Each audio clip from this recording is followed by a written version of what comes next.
আসসালামু আলাইকুম। আজকে আপনাদেরকে রিভিউ করতে যাচ্ছি সোহাগ গেস্ট হাউসের একটি কানেক্টিং রুম, যেখানে আপনারা ফ্যামিলি নিয়ে যদি আসেন, ২ টা রুম চাচ্ছেন, তাদের জন্য এই ইউনিটটাতে আপনারা থাকতে পারবেন। এটাতে আপনার ২ টা রুম আছে। সো আমরা যদি ধরে নিই, এটা হচ্ছে মেইন দরজা। এখান থেকে ঢুকে আপনি এই রুমটাতে পাচ্ছেন এলইডি দেওয়া আছে, সোফা দেওয়া আছে, টেবিল দেওয়া আছে। এই পাশে একটা খাট দেওয়া আছে, যেখানে আপনারা বেবি সহ ৩ জন থাকতে পারবেন। খাটটা কিন্তু দেখতে পাচ্ছেন ইনাফ বড়। অ্যান্ড ওভারঅল রুমটা যদি আপনার ইন্টেরিয়র যদি দেখেন, খুব সুন্দর করে তারা লাইটিংটা করেছে।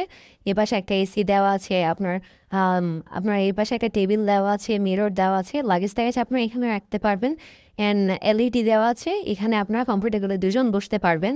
অ্যান্ড এ পাশে আপনার টেবিলটাও দেখতে পাচ্ছেন, আপনার গ্লাস টেবিল দেওয়া আছে। অ্যান্ড অলসো ফ্যান তো আছে, এসি রুম হলেও আপনার ফ্যান দেওয়া আছে।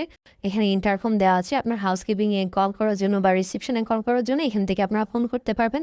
এই পাশে একটা ওয়াশরুম দেওয়া আছে, যেটা হচ্ছে আপনার হাই কমোড।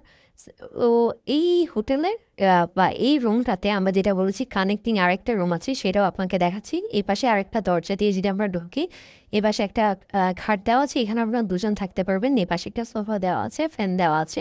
সো এই রুমটাতে একটা রুম, যেই এই রুমটা হচ্ছে আপনার এসি, যে আর এই রুমটা হচ্ছে আপনার নন এসি। অ্যান্ড ওভারঅল যদি আমরা দেখি, এই পাশে একটা আপনার ব্যালকনি দেওয়া আছে, যেটা হচ্ছে আপনার রোড সাইড ব্যালকনি। অ্যান্ড যারা আপনার সুগন্ধা মোড়ের কাছাকাছি একটা হোটেল চাচ্ছেন, এখান থেকে বেঁচে যেতে সর্বোচ্চ আপনার সময় লাগবে ৭ থেকে ৮ মিনিট, তাদের জন্য এটা একটা বেস্ট অপশন।